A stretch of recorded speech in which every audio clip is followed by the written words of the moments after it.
RLP यानी राष्ट्रीय लोकतांत्रिक पार्टी के प्रमुख नागौर सांसद हनुमान बेनीवाल ने कहा है कि पेपर लीक प्रकरण की सीबीआई से जांच करवाने की मांग को लेकर राजस्थान की विधानसभा में मंत्री शांति धारीवाल द्वारा दिया गया शासकीय वक्तव्य यह साफ कर रहा है कि राज्य सरकार किसी न किसी बहाने से सीबीआई जांच से बचना चाहती है, क्योंकि पेपर लीक मामले के तार जो है वो सीएमओ और आला ब्यूरोक्रेट्स तक जुड़े हुए हैं। अब बेनीवाल ने कहा है कि प्रभाव दिखाते हुए अपने करीबी लोगों को बचाने की कोशिश में लगे हैं। जिस एसओजी एजेंसी पर भरोसे की बात सरकार कर रही है, उसके एक अधिकारी जिस तरह एक मामले में पकड़ी गई, उसके काले कारनामे रोज सामने आ रहे हैं। उनसे यह स्पष्ट हो रहा है कि एसओजी में भी किस तरीके से अंधकार छाया हुआ है। और उक्त अधिकारी दिव्या मित्तल ने कहा है कि रिश्वत की राशि ऊपर तक देनी पड़ती है। बेनीवाल ने कहा कि आखिर जिस ऊपर की बात हो रही है, जिक्र किया गया है, उसने किया वो राज्य में एसओजी की कमान संभालने वाले अधिकारी का क्या या राज्य सरकार के किसी अन्य अधिकारी का, इस पर सरकार को अपना। ये सब घर से ही हैंडीक्राफ्ट का बिजनेस करके हर महीने लाखों कमाते हैं। आपको भी ये करना है, इनसे सीखना है तो फ्रीडम ऐप को अभी डाउनलोड कीजिए। पक्ष जो है वो स्पष्ट करना चाहिए।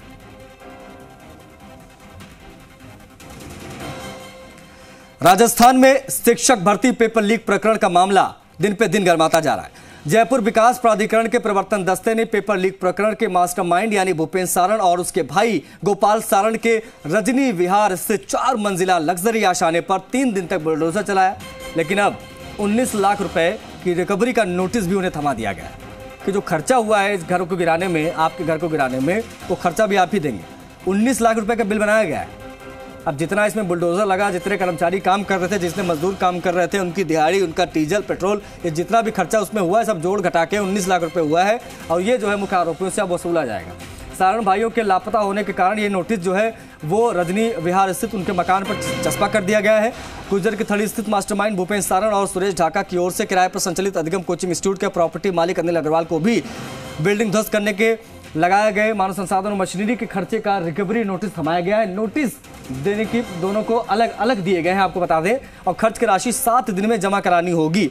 अगर ये खर्च की राशि जमा नहीं कराई गई तो जेडीए अधिनियम की धारा है 37, उसके तहत होगी इनके ऊपर कड़ी कार्रवाई। तो एक तो करेला ऊपर से नीम चढ़ा, पहले तो इन्हीं का घर गिराया गया, उसके बाद जेडीए का एक्शन अभी भी जारी है। अब जो है कहा जा रहा है कि जो खर्चा आया है आपका घर गिराने में, वो उसका भी जो निर्वहन है वो आप ही करेंगे। 19 लाख रुपए का बिल बनाकर इनको थमा दिया गया है।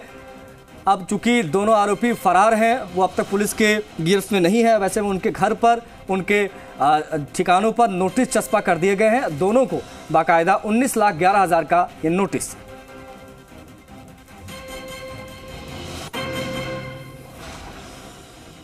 भीलवाड़ा की मालासरी डूंगरी में प्रधानमंत्री मोदी ये सब घर से ही हैंडीक्राफ्ट का बिजनेस करके हर महीने लाखों कमाते हैं। आपको भी ये करना है, इनसे सीखना है तो फ्रीडम ऐप को अभी डाउनलोड कीजिए।